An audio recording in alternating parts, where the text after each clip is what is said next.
Množice so bile noč in dan na nogah. Pričakovali so ga z zadržanim dihom. Na stavnicah je posel cvetel, bo fantek ali bo morda deklica. Vrstila so se ugibanja o imenu prestolonaslednika.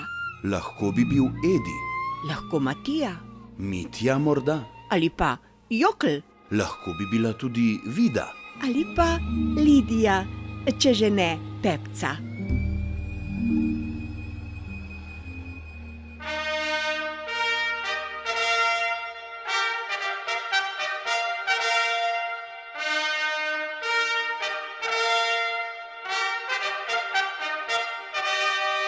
Ozračje je bilo napeto, polno veselega pričakovanja in velikih upov. Nazadnje pa je med podaniki odjeknila novica. It's a boy, fantek je. In ime mu je Igor.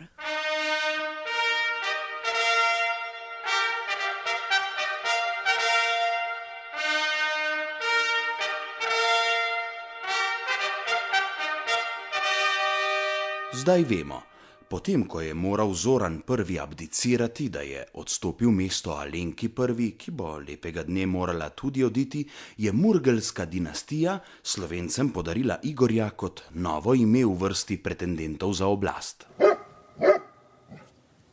Medtem ko se je ljudstvo veselilo razkritja bodočega vladarja, je premierka Alenka Bratušek izpolnjevala protokolarne dolžnosti. Ob robu srečanja proces Brdo je sprejela francoskega predsednika Françoisa Hollanda. Med sprehodom po Ljubljani je Bratuškova visokega gosta povabila na kepico sladoleda. Ob lizanju osvežujočega posladka sta sogovornika posvetila posebno pozornost krepitvi gospodarskih odnosov med državama. Izkazalo se je, da imata Francija in Slovenija lepe možnosti sodelovanja na področju tekstilne in modne industrije. Hollande je po poročanju medijev vešč sukanja šivanke, kakor kaže tudi ta karikatura iz enega od francoskih časopisov. Kot vemo, se s podobno spretnostjo lahko pohvali tudi slovenska premierka. Še več, francoskega kolega naša magistrica, ko gre za stil, celo prekaša. Medtem ko je Hollandova kolekcija preprosta, vsakdanja, lahko bi celo rekli malce malomarna, je kolekcija Alenke Bratušek, četudi nekoliko retro, precej bolj praznično navdahnjena. A vrnimo se k prestolonasledniku. Kot vemo, je moral Zoran Janković spomladi abdicirati. Zdaj pa je postalo očitno, da tudi Alenka Bratušek ne bo več dolgo zdržala. Murgelska dinastija je tako že predstavila novega pretendenta za oblast. Kot rečeno, imenuje se Igor. Piše se Šoltes.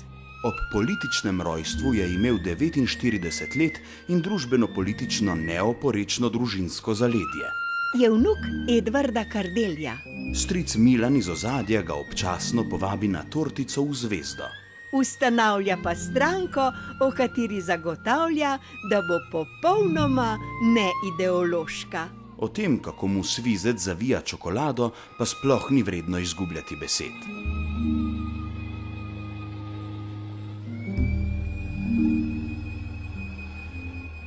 No, pa smo spet na kahli. Hiša